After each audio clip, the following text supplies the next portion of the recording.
Hello everyone and welcome to another Feed Army video. My name is Emmanuel and today we will be talking about a little bit of a more serious subject. So US merchants regarding Shopify stores are getting sued left and right related to things that are a little bit too far-fetched in my personal opinion, but I do understand it. However, lawsuits are not something that you would want. In this video, I will be talking about the issue and the tools that you should be using to resolve these matters to prevent these kinds of lawsuits. If you own a Shopify store in the United States, there is a growing legal threat you need to know about. Small businesses are being hit with lawsuits at an alarming rate, not for selling the wrong products, but for how their websites are built. We're talking about two major issues: ADA accessibility violations and data privacy breaches. And the scary part is that most store owners have no idea they're even at risk. These are what lawyers call drive-by lawsuits. Here's how it works. A plaintiff or their attorney uses automated tools to scan hundreds of websites at a time looking for violations. Once they find one, they will file a lawsuit and immediately push for a quick settlement. They're not interested in going to court. They want fast money. And for a small business owner, paying $15,000 or $75,000 to make it go away often feels easier than fighting it. So what exactly are they looking for? The most common ADA violations on Shopify stores including missing alt text on images, that's the descriptive text screen readers use for visual impaired users. Poor color contrast between text and backgrounds is another red flag. And broken keyboard navigation, meaning users can't move through your website without a mouse, is also a major violation.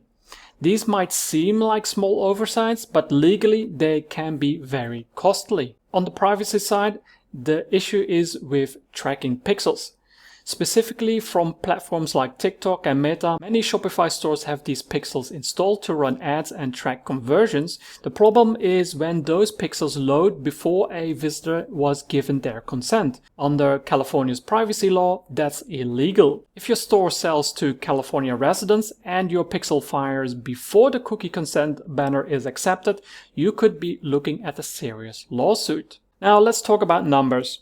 Most of these lawsuits are designed to settle quickly. Typical settlements demands range anywhere from $15,000 on to the low end and up to $75,000 or more for repeat violations on larger stores.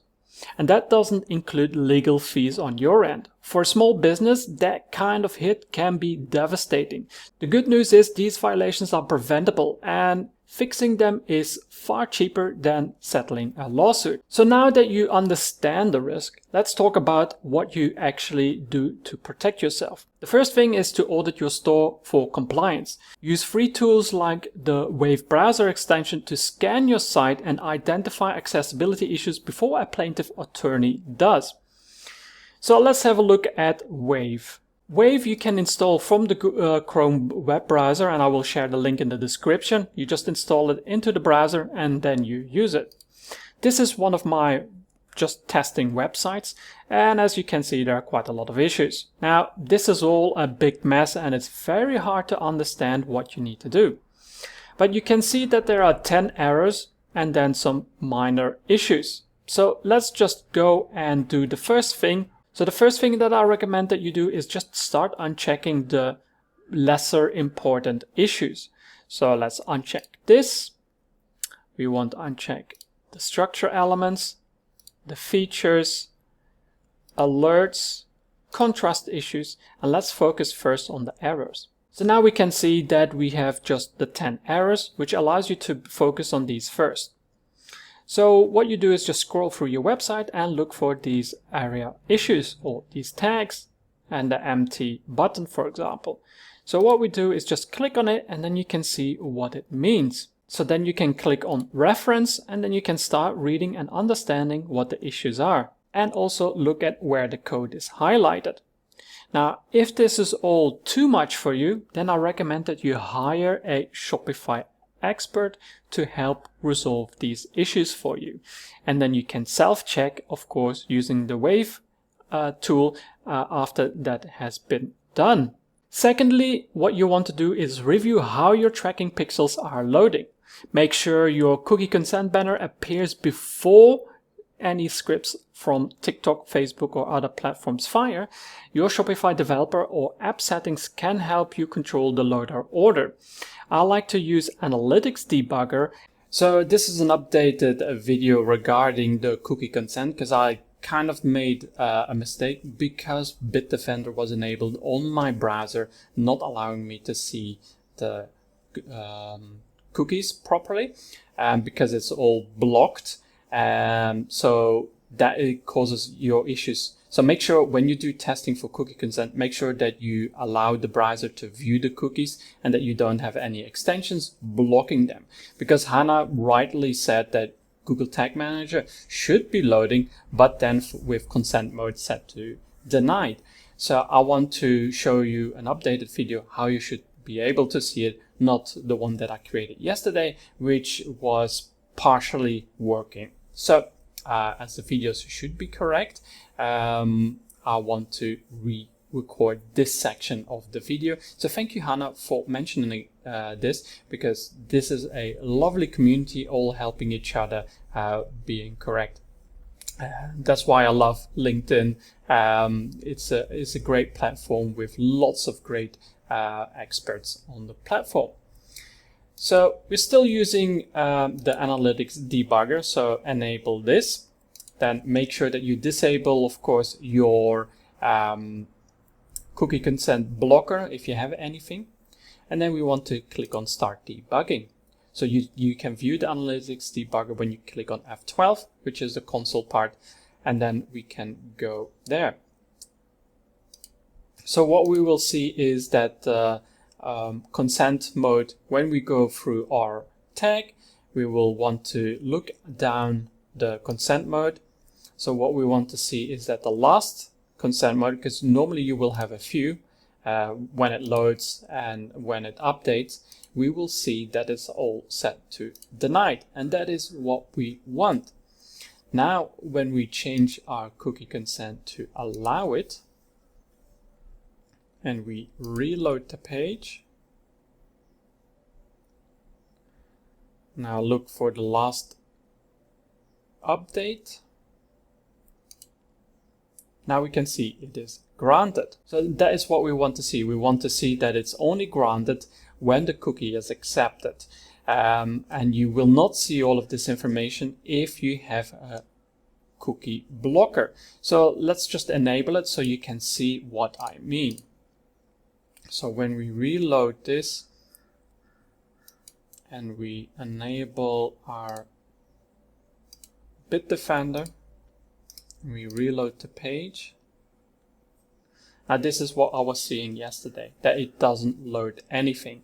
It just sees a Google Tag Manager is loaded, and I said, if this just loads with no information, that's good. Well, that's technically kind of correct, but it's not really what you want. You want to be able to track denied, because you still get anonymous information from this setup. So not this setup, so when you disable basically Bitdefender, all this information that you see is what you will get anonymous information for. So this is what you want to see. So you want to see that the consent mode is given when you accept the cookie consent. So you can see here granted. Before that, you will see that one tag that it says denied. That's how it starts, and then it updates based on the information. So that is how you should check for this. Make sure that cookie is granted when the cookie consent is accepted and not prior to that. And the first topic is choosing a theme that is accessible. So not all themes are built equally. Look for the ones that are designed with accessibility standards in mind from the start. I have found a list on a website that shows which ones are accessible friendly. So we can go here. I will share the link in the description, and we can see, for example, Dawn. This is a Shopify built one, is accepted. So that is accessible friendly. And also Crave and all Studio and all sorts of Shopify themes. So you can click on it and then view on the Shopify market. Fourth is to document everything. Keep a record of every update you make to your website related to accessibility and privacy. If you're ever sued, showing a good faith effort to comply can make a real difference.